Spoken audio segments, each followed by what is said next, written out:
Mccrackins on location, the Mccrackins Corner with Kevin Purcell. How are you doing this evening? Doing Kevin? good, doing good. Great to hear it. It's great to be here. You know, I want to get right to the nitty gritty. When you first got into the music industry or business, what was your first inclination, or when did you know it was something that was in your drive to do? Well, so I think the easiest way to tell that part of the story, I was playing harmonica when I was in high school, and I heard Muddy Waters on the radio. I was living out in Schaumburg, and Muddy Waters, Got My Mojo Working came on, and James Cotton did that harmonica solo, and it hit me like a bolt of lightning. So at that point, I knew that harmonica was the instrument I was going to play. So I got good at it, and then when I was going to Columbia College in Chicago, they wanted to put me. I was learning music because I knew I wanted to be in music. And they were trying to teach me all this classical stuff and I was just like, I was not feeling it. So were they teaching you other instruments at that time? Yeah, I was learning on piano. I was learning vocal. I was actually learning guitar as well, which I can play those instruments a little bit. At a young age, I started going to the clubs. When I turned 18, they raised it to 21 in Illinois. Oh, right. Yeah. So, but I was going to the clubs anyway. When I was in college, about 19, 20. Did you just say, yeah, this isn't for me, and I left? Or? Yep. I was at Columbia College for 2 years. It was kind of freaking me out. I said, this isn't for me. So I went to 2 years and 1 semester of college and said, this isn't for me. I want to play the blues. After that, you decided to go to an open mic night, or did you just meet up with some friends? Or man, I started doing a lot of things like that. I started going to jams, but I'll tell you what actually happened. The biggest thing that happened was that I went out to Salt Lake City. I started a band with some people that I knew, but then Bobby Dixon, the son of Willie Dixon, the great Willie Dixon, Bobby Dixon came into town with Eddie Shaw and the Wolfgang. And I got to meet Bobby, and I was thrilled as hell, and we got to talking, and he came back to and so I was renting a house there, and he came back to the house, and I played him some harmonica. And then when he said I'm going to call you, and then when he got back home, about a week later, he called and said, will you come back to Chicago and play some harmonica for my band? Now, when he came to your house, prior to that, how much experience had you had at that point?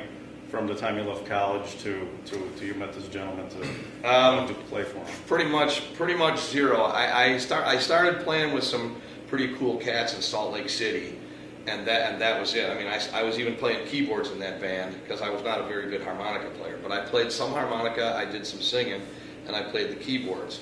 And we played a bunch of classic rock and other stuff, but we also played some blues. And we had some crazy gigs. I mean, playing out in Salt Lake City, we played a place in Evanston, Wyoming, or outside of Evanston, Wyoming. They went nuts. Somebody shot a gun. The girl that was singing flashed her boobs. We had a girl singer with us. Sometimes she flashed her boobs, and the place went up for grabs. Somebody shot a gun. The cops were. I mean, we had gigs like that were crazy. Like you could tell stories about that. And I'm glad those days are over. But no, very little experience until, but I was getting good because what happened was I got a job as a janitor, and so I was going, and I was working all night. So all day I had free. I was going up into the mountains, and I would just sit up in the mountains and play harmonica all day. Did you play one harmonica or two, or I started with one. I started with one because I didn't even know what the difference was with the keys and stuff. So I started playing one harmonica, and then started adding more. I was going to the one tiny little music store that was in Salt Lake City. I don't even know. They didn't even know what it was. And then I started adding more harmonicas. I mean, I still didn't even understand cross harp at that point.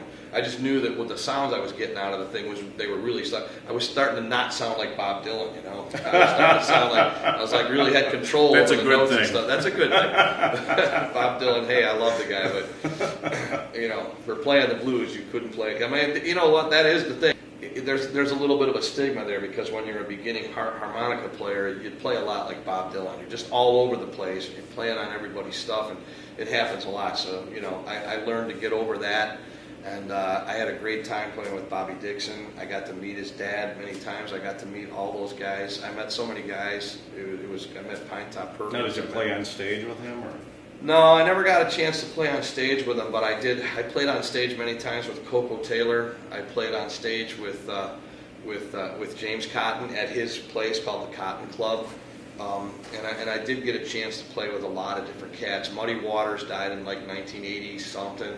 I did play with some of the cats who were in his band. I got to play with Big Daddy Kinsey and the Kinsey Report for a little while. So I met a lot of great people, and they all are part of, where I decided to go, this many years later. I mean, it's 30 years, I started the Night Burners in 1989, sort of by accident. Let me ask you, playing the harmonica, because I don't know, because I don't play music at all, I just listen to it. Do you read the music to the harmonica, or is it just more off of sound? No, harmonica, there are some guys I think there are some harmonica players out there that will read music and play certain things, but most of the guys that I know, and especially the old blues guys, they did not read music, you just did it by feel. You had to know what cross harp was, like the band is in the key of G, so you're playing the C harp, that's it's called cross harp, so that's how you get those blues notes and everything. Was there another instrument you needed to learn prior to playing the harmonica to be able to do that? No, you didn't need to, but it did help. It helped that I learned that I knew how to play keyboards, and in college I had learned music theory. It helped a lot because I got it faster. You moved back up north at that time, or? Yeah, so when Bobby Dixon called, when he called me, I moved back to Chicago, and we started Bobby Dixon and the Blues Merchants. And Bobby Dixon's still out there today. I talk to him from time to time. He's still doing his thing. And because of him, I learned a lot. I learned a lot. Now, did you write music in that band? I wasn't confident enough back then to write music. We had Mike Robinson joined us. He was the guitar player for Coco Taylor. He joined us for a little while, and that was fun. So I had great cats in the band, just great musicians, great cats. And then Bobby did a lot of the singing, and I only started singing a little bit, but I actually learned to sing a lot better when we played Blue Chicago down there, the tiny club in Chicago, the tiny famous club. And when we were done down there, I had sung a bunch of songs, and when I was done, the management told me, "Don't ever come into this club and sing the blues again." Really? Because you can't. You're not really singing the blues. You're just you're yapping. And that was it was brutal. It was brutal, but it made me realize I wanted to go back and go, well, what is singing the blues then? I don't even know, what does it mean? So I became a much better singer because that rejection challenged me to say, well, what am I doing? And I agree with him. I was singing. Did you take singing classes, or no? I just started listening to blues guys and trying to figure out what it was that they were doing that I wasn't. Where era-wise, It's just the mid '80s. Mid-'80s. Okay. Mid-'80s. So yeah, it was going into the late '80s, and then it was actually the way that I started the Night Burners was I was playing with a bunch of other cats. I was a sideman I was playing with Big Daddy Kinsey sometimes. Actually, not Big Daddy wouldn't be there. I'd just be playing with the Kinsey Report. I'd be playing with some of the other bands in town. I can't even remember anymore. It was so long ago. And we were playing at Wise Fool's Pub, and the manager and or owner of Wise Fool's Pub at that time, in about 1988, he asked me, he says, "I love the way you sing, I love the way you play harmonica." He says, "Can you start doing Sundays?"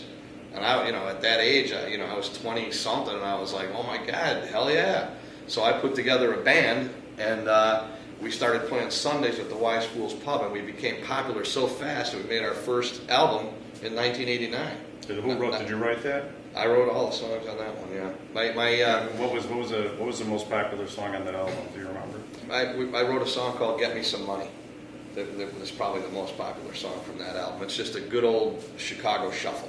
Was that from personal experience? All blues tunes should be written, pretty much from personal experience. I started to, just write stuff. That "Get Me Some Money" is more of a comical, humorous, like, I got to go do something to get some money. Now, just curious, do you play that song in any of your sets today? I do not. We played that song for about 15 years, and I think we got kind of tired of it. Yeah. The first album that we did was called Thunderballin'. Yeah, it's nothing like that. And we still do that from time to time. And there was another song on there called "Somehow I'm Going to Get My Way." We still do that from time to time. I grew up in the '70s, so I like the rock that came out at that time too. So I'm pretty much. I think it's safe to say I've always been a rock blues band. Like we have one foot in the blues, and we like to rock as well. So when you came up with Kevin Purcell and the Night Burners, how'd you come up with the Night Burners? Okay, so that's a great story. So the guy at Wise Fool says, I want you to play, and so we're just the band that was playing on Sunday, and he was like, well, what should I put in the paper? And we were like, oh, so we played there a couple of times, and we were like scratching our heads, like, wow, what is it? Are we just Kevin Purcell and his band?